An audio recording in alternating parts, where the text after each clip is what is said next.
Alrighty, so I have to pack my wing up and take it on a plane, and I've been doing this for a couple of flights. So I've worked out how to bring my entire paragliding setup onto a plane as a carry-on, and I just started packing it up again, and I thought this might be useful information to have, so we're going to talk through it. So got the wing going here.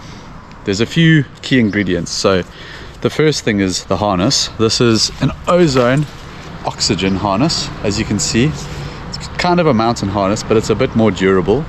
No protection on the leg straps whatsoever, but it is reversible and it is small, and that's important.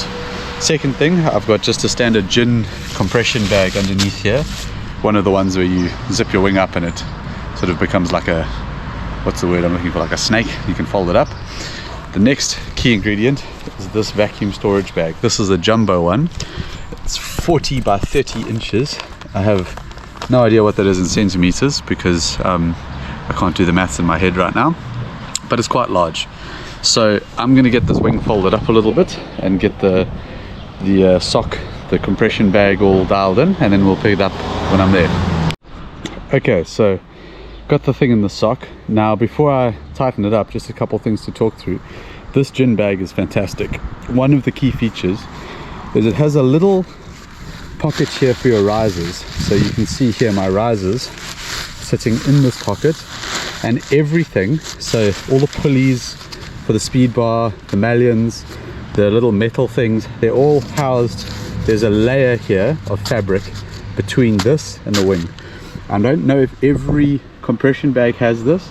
If your compression bag doesn't, I would put your risers into like a thick hiking sock or something to create a barrier, because what happens is when you pull the vacuum, it's obviously going to pull everything. It's going to stretch some of the fabric over things, and you don't want the fabric of your canopy being stretched over like a pulley or something with a sharp edge. So I've got that, and it's good to make sure that your risers are completely contained in there. So I'm going to dial this in just now. And then at the top here, obviously you can watch lots of videos about how to properly concertina your wing and everything, but essentially you need to have all the cells here lining up in the same direction, and the same thing is going to apply to these. When the vacuum is pulled, it's going to want to squash this, but it's going to want to squash it this way. So I'm going to turn all of these 90 degrees and have them stacked on top of each other. I'm trying to leave as much slack as I can in this part of the canopy, because obviously this is the most important part when it comes to the compression and everything. But essentially you don't want these wires, if you have wires in your wing, being bent. So I'm going to turn it 90 degrees, really compress it myself, and really make sure that that's as protected as it can be for when the vacuum gets pulled. So I'm going to finish doing that, and then we'll talk about how we fold it up. Okay, so when it comes to folding it up, obviously we have to get this thing in here. Now width wise it tends not to be a problem, but the length is where it's an issue. So this is the size of the bag I've got, and basically it folds up, and from the end of the wing to that seam there is normally the height of the wing, and you can see that's too big to fit in here. So we have to fold it not according to what the compression bag wants to do. So there's two ways to do this. If you don't have the wires in your leading edge, you can pretty much just take the size of the bag, so like there, and then just walk along the wing and start your first fold basically at that sizing, a little bit smaller, and you can work it up and it'll end up the same size. I've got the wires in the leading edge obviously, so what I do is I put my hand inside and I feel along the leading edge for the length of the wires where they kind of stop, and it's about here. It's just before that first fold, which is quite convenient, that seam, which is quite convenient. So I know I can aim for that size, and I'm not going to be folding any of the wires. I'm not going to be bending any of them. So I'm gonna, now it's important because we're not fitting the size of the compression bag, I've got a strap here, so I'm going to fold it to that size, and then I'm going to whack the strap around it just to keep it in place, because we can't use the zips anymore. So I'll get that folded up.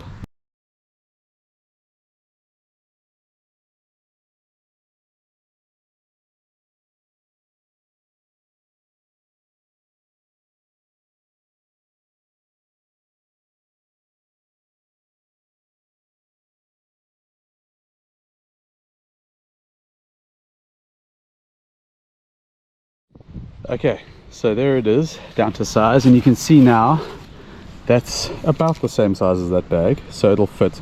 Importantly, all of my my leading edge wires are here, and then we've got the biggest radius we can get. So again, the fold line is normally over here, and we moved it about that far. So we're still, maybe some of the leading edge wires are starting on the curve, but they're not going the full way around the curve. And again, this is, I wouldn't do this to my wing every time I pack it up, and certainly not even every week. Just once or twice a year when you need to go on a flight and the baggage is really expensive, you're only going for a week, this is the solution. Wouldn't recommend doing this all the time. I'm sure the manufacturers would advise against doing this routinely. Okay, the next complicated thing is getting this into here. So I've tried before, now I put it in the vacuum bag, I pull the vacuum and I put it in. But what happens is two things. First of all, the wing doesn't adhere to the shape of the bag, and it becomes very rigid when you start pulling the air out. So it's quite difficult to get it in. So the solution is we put the vacuum bag in here, then we slide the wing into the vacuum bag, and then we slowly pull a vacuum, and we keep adjusting and keep pulling and pushing so that it adheres to the bag as much as possible. I've got a couple other things that go in this bag. So I've got to put the reserve container, I've got like a front mount reserve with a flight deck, which is over here somewhere. There we go. So that's got to go in there. Then I've also got my bunch bag, my quick pack bag. So all of that's got to go into there. So I'm going to start by rolling this up as tiny as it can go, putting it right at the bottom, which also gives a little bit of padding from the outside. Then I can start to put the vacuum bag in, and then slide the wing in. It gets a bit finicky, but you know, if it was easy, everyone would have figured this one out already. Okay, so let me start packing some stuff up and putting it in there. I'm just trying to get the width of this to match the width of that, so when I put it in, it just takes up the bottom.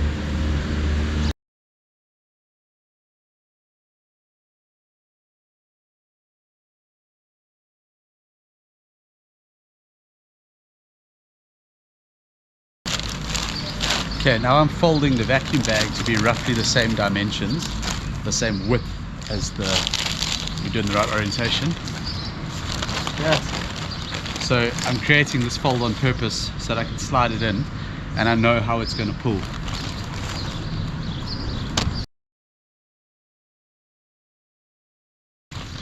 A very important step here is we're leaving the nozzle at the top of the bag as accessible as possible. It'll come in handy just now, we'll find out why.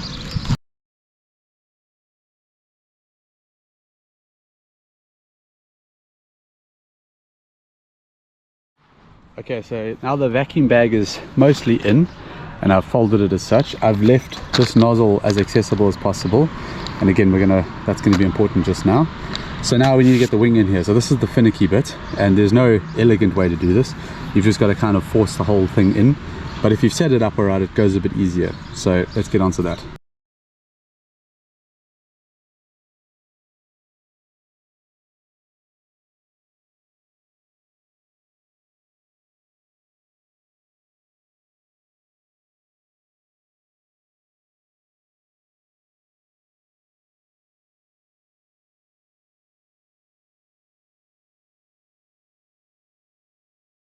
Okay, so it's mostly in. I've just got the seam available here. So we do the seam up, then we start to pull the vacuum over here. So I'm gonna close this seam, push as much of the wing into the space as possible, and then we can start to pull the vacuum here. Now it's important that you need to be able to get at a little bit of the seam, because when you need to release the vacuum, you release it by opening the seam, and we're going to release the vacuum before we close everything up, and I'll explain why later. So keeping a little portion of the seam accessible is super important.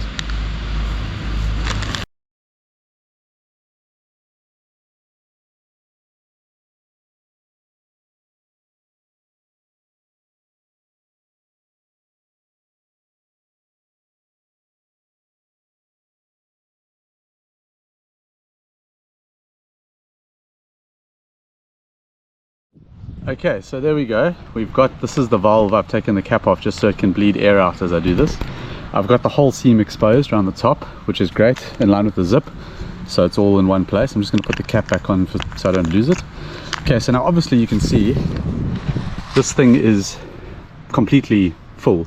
But when we pull the vacuum, it's going to really compress it in this dimension, which is what we want.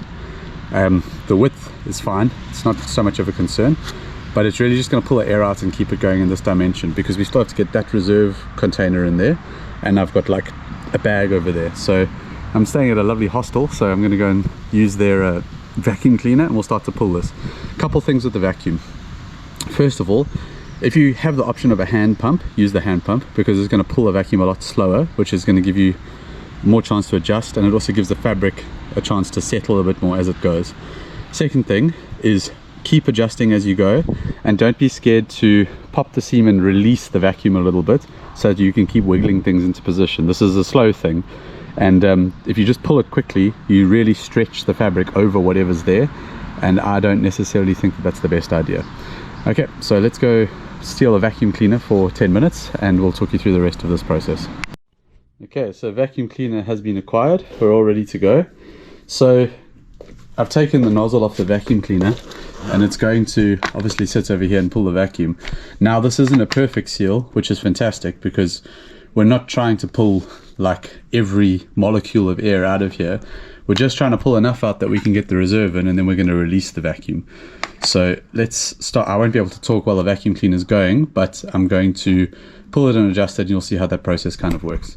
This is a one-way valve, so I can pull a little, take it off, adjust it, keep going, and it won't lose the vacuum, which is a very useful feature.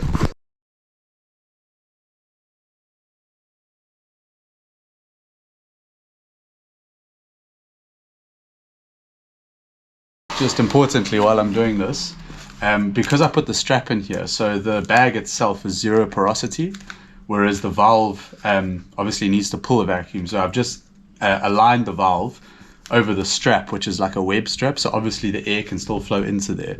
Just, it'll make it go a lot quicker. When they say zero porosity, like air will come through it, but obviously it's going to take forever. So if you can align the valve, even if you just put a sock inside, put the valve on top of a sock, it'll help.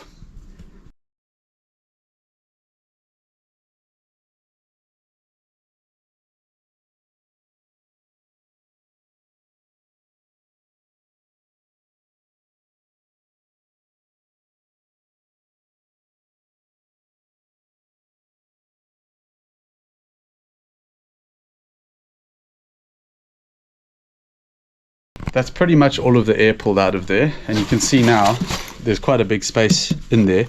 So we're now going to try and put the reserve in there, and I found it does pull in from the side a little bit, so I've got a little bit of room sort of down the side and on the top, so we're going to shove the reserve in there.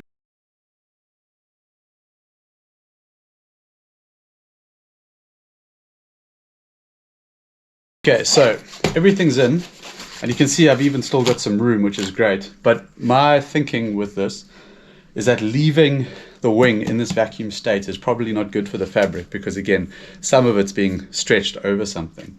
So what I'm going to do is I've left myself a little bit of the seam again. I'm going to zip the bag up, just leave this exposed, and I'm going to tighten the straps on the sides of the bag so that the bag is compressed.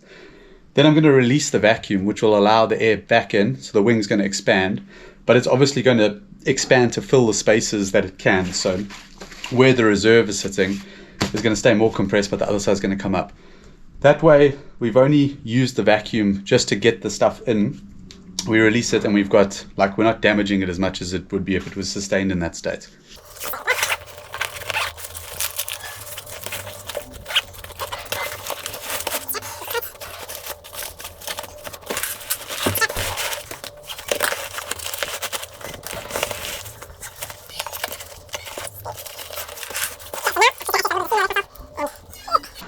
With a great degree of difficulty, you can hear it.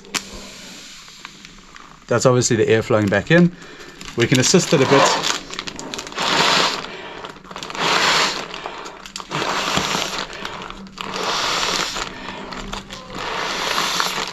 And you can just leave that seam there, fold it in, and do your zip up. There we go. So it will continue to expand as everything sort of adjusts, but now we've got everything into the bag, we've got the bag compressed. The wing is obviously still quite rigid in here, but in terms of getting everything to fit, it fits. So I'm not gonna guess at the weight of this, because well, I'm not going to officially measure it because then I put myself in a position where the airline knows that I know how much it weighs. But I know the wing itself is about 5 kilos. I know the harness is about 1 kilo and the bunch bag maybe 500 grams. So I'm probably close to 7 kilos on this. But as you can see, there's still, like, I've still got some space in the top. Say if I had an instrument, or I might put a shoe in here from my other bag when I pack it up. But yeah, so that is how to get it into a carry-on. And if I put it on my back quickly, so on my back, it's not too bad. What I do, this is the cheeky part, is I wear a big jacket, my flying jacket, onto the plane. So if I stand facing the person checking me in, this just looks like a regular sized backpack. It's only when you turn sideways that it's like, maybe it's a bit big. But I've taken this on Delta, on United, on a low-cost European airline, Wizz Air. Haven't been stopped, haven't been asked to weigh it. It fits in the overhead compartment, no problem. And it's, I think, the same size, if not a bit smaller than some of the bags people get away with. So yeah, I think if this helped you, awesome. If you know more about the wing physics than me, please put it in the comments. If you think I'm a complete idiot, please word it nicely so that I can at least acknowledge that in a way that's more educational. But yeah, this is an Ozone Rush 4 wing. It's an Ozone Oxygen 1 harness, and the reserve is just a gin container with, I think it's a Yeti reserve in it. And yeah, the vacuum bag you can find pretty much anywhere depending on which country you're in. They won't last forever, the vacuum bags. I'm sure after like 3 or 4 cycles of this, there'll start to be little holes, because obviously you're mashing it into a space, pulling it over other like sort of sharp objects. But for me, good enough.